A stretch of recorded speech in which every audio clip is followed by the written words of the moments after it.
distinctive or separate from what we is. It's just a classification for the understanding of the differences in species across the spectrum, right? It's just like light.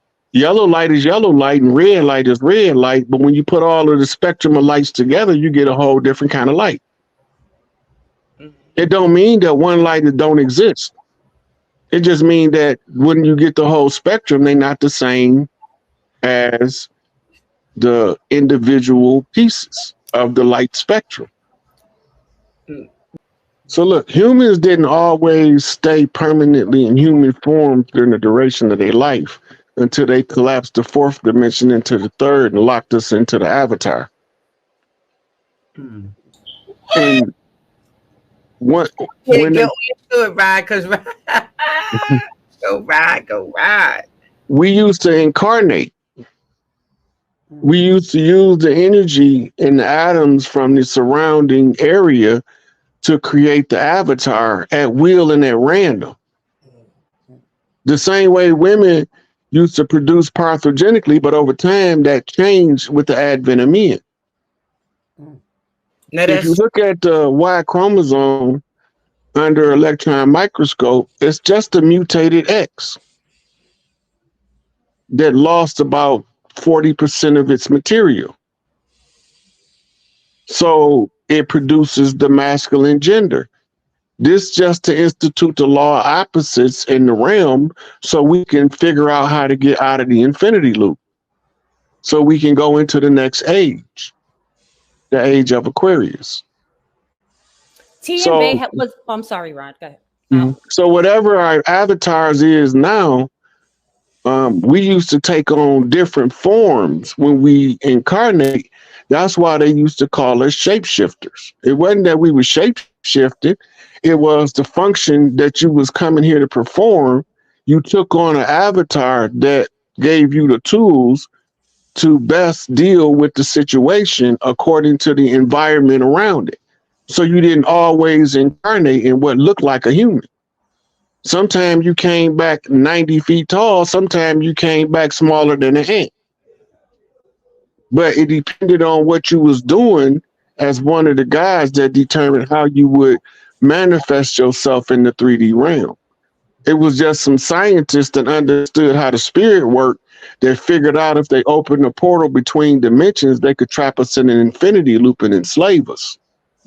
Because they didn't think we would ever figure it out. Well, let me ask you this. Do you believe in reincarnation of some sort? I don't believe in it, I know, because I remember multiple past lives. Okay. Sound like Subiacus. And right? But all it is this how reincarnation works.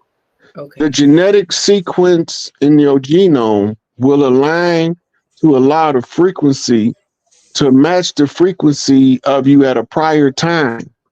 Because it's like tuning a radio. When the genome aligns to the combination that allows your frequency in, that's when you come back into the physical realm. It's not that you're a different person, it's that your energy field is activated in a different point in time for you to add your spirit energy to the physical realm. Nationality is a admiralty jurisdiction designation. A ship has a nationality. I'm superior to a ship as a sovereign. If a ship has a nationality and you on par with the ship, it's only one way possible. You have to assume a straw man position so that you can do business as a vessel on the high seas, your nationality. We are ascending beyond nationality now to sovereignty, which makes nationality no longer an order of the day. It becomes obsolete. It's expired. That contract no longer is valid. 100 years ago, you would have had to assume a nationality in order to do business on the land with the corporation. So nationality 100 years ago was the order of the day in order to get us out of the economic rut we was in. We don't need none of their shit now. We don't need their nationality. We don't need their citizenship. We don't need their government. So now we have to grow beyond the national box in order to liberate ourselves into our sovereign capacity.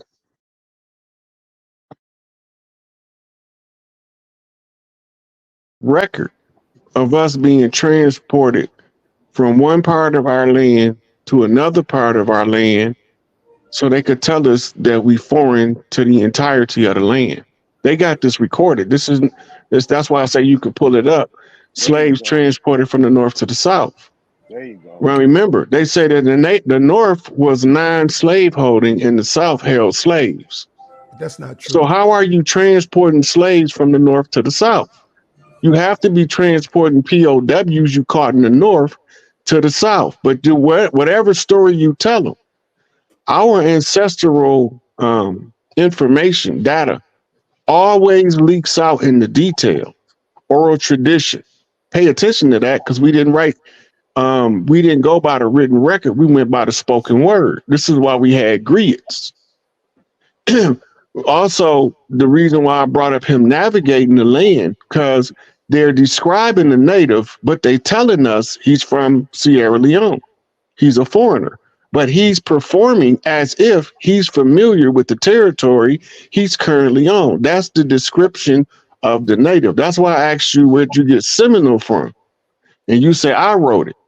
Because when the enemies tell us the story of the Gullah Wars, they call us Seminoles to control the narrative that runaway slaves joined on to the tribes, and we fought alongside the tribe as runaway slaves, but we was chiefs the whole time, bringing our armies to come fight in the Gullah Wars, to give aid and assistance to the distressed tribes that we was called.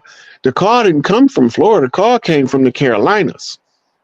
But we all fought the war in Florida to try to stop the advance of the Spaniard. The conquistadors is who we was fighting in Florida. And that's how we got to be called Seminoles. Right. But Rob, understand.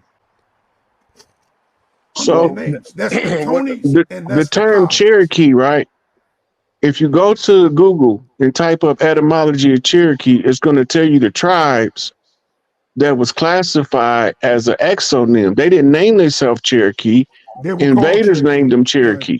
Right. Right. Yeah. So what I'm showing you is they gave us a narrative, and then their universities taught it as the facts. Right.